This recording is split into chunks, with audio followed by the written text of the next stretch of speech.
Hello friends, welcome to my YouTube channel Rohit online classes.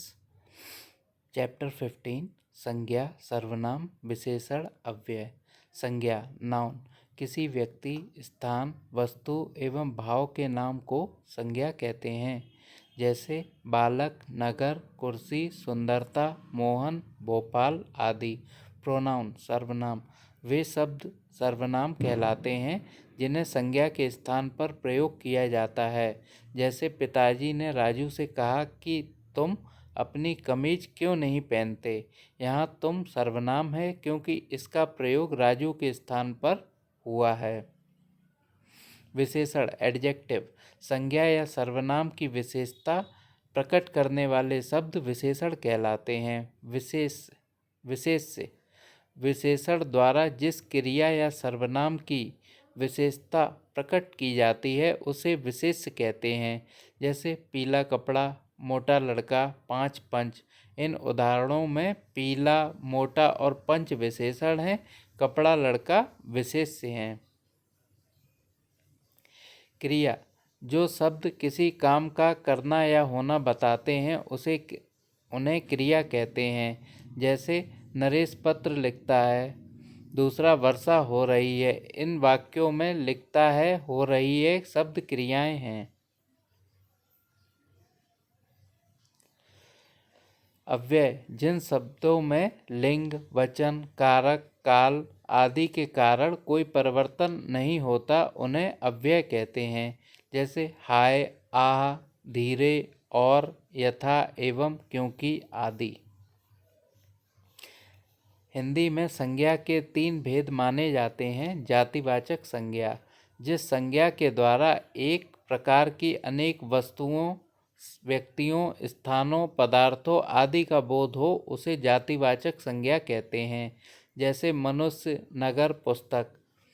व्यक्तिवाचक संज्ञा, जिस संज्ञा के द्वारा एक ही स्थान, व्यक्ति या पदार्थ का ज्ञान हो उसे व्यक्तिवाचक संज्ञा कहते हैं। जैसे नारायण, जबलपुर, सूरसागर।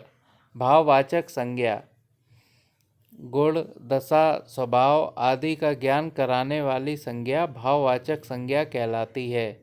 जैसे मधुरता, यौवन, सज्जनता, भागदौड़ आदि। शब्द बनी हुई भाववाचक संज्ञा। जातिवाचक शिशु, शिशुता, जानवर, जानवरपन। सर्वनाम होगा अपना से अपनापन, पर से परता। विशेषण दुबला से दुबलापन, मधुर से मधुरता। क्रिया चलना से चाल, लिखना से लिखावट।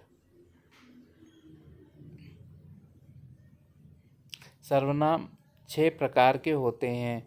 पुरुषवाचक व्यक्तिवाचक सर्वनाम मैं, हम, अपना। निश्चयवाचक सर्वनाम, अनिश्चयवाचक सर्वनाम, संबंधवाचक सर्वनाम। 5 प्रश्नवाचक सर्वनाम। 6 निजवाचक सर्वनाम। पुरुषवाचक सर्वनाम, जिस सर्वनाम का प्रयोग वक्ता या लेखक द्वारा स्वयं अपने लिए अथवा किसी अन्य के लिए किया जाता है वह पुरुषवाचक व्यक्तिवाचक सर्वनाम कहलाता है। पुरुषवाचक सर्वनाम के 3 प्रकार होते हैं। उत्तम पुरुषवाचक सर्वनाम, जिस सर्वनाम का प्रयोग बोलने वाला स्वयं के लिए करता है उसे उत्तम पुरुषवाचक सर्वनाम कहा जाता है। जैसे मैं, हम, मुझे, हमारा आदि। मध्यम पुरुषवाचक सर्वनाम, जिस सर्वनाम का प्रयोग बोलने वाला श्रोता के लिए करे उसे मध्यम पुरुषवाचक सर्वनाम कहते हैं। तू, तुम, तुझे, तुम्हारा आदि।